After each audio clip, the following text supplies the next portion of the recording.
All right, so now that we have our tool shed, we have a floor, we have four walls that are extended to the roof, we have a roof that is correctly attached. Let's take a look at how to put in some components like windows and doors. Right now I have a shaded view which does not show all the details. I can change that very simply by going back to realistic if I want to, but I'm going to leave it unshaded for now.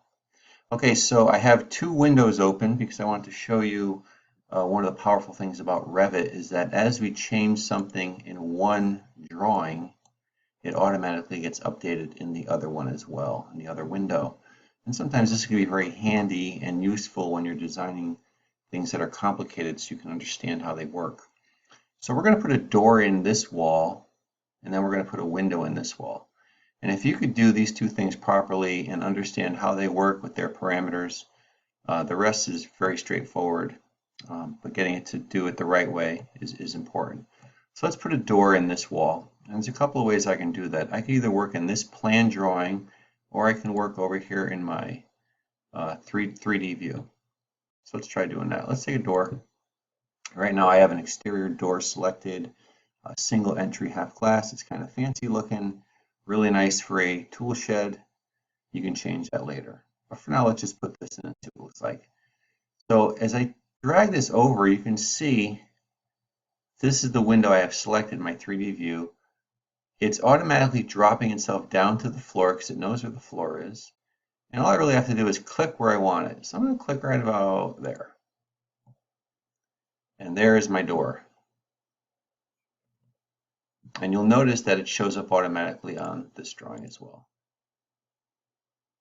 So this is a pretty powerful feature of a parametric modeling program where whenever I change anything, it changes automatically in the other view. So if I want to move this door, it automatically changes and updates on the drawing. Same thing over here. If I move this guy around, I can move it in the 3D view. So that's very handy. There's a couple of other things I can do here. This particular door that I put in is swinging outwards. I don't want it to do that. I want it to swing inward this way into the room. So if I select the door, you'll see I have these little tabs. I can flip-flop the way the door works. So let's click on this. That opens it inwards now. And if I click on this, it actually changes the swing of the door. Now the way I had it before is correct. We don't want the door opening into the room, so we don't have to walk around the door. We want the door, whenever possible, to open against a wall. So let's put that back the way it was. And we could add dimensions later, and we could put things exactly where we want them to be by just changing these numbers. We'll get into that in a later video, but for now, that's how you put in a door. And if I click out of that, that's basically where I want it for now. And this is what it looks like on the outside over here. So that's looking pretty good. All right, let's put a window in over here. Put a window in this wall somewhere.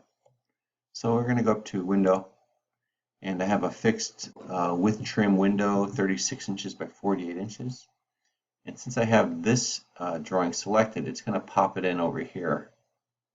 Well, let's put it down. That's exactly halfway. It's snapping to the middle. Let's plop it right there. So you'll notice not only does it update here on my floor plan, but it shows up here in my 3D view as well. And of course I could take that and I can move that around wherever I want to. I can put that wherever I want. Either in this 3D view, or I can grab it over here and slide it back and forth. And of course the dimensions change. I could set the dimensions to be something specific if I want to. But that's really how you put in doors and windows.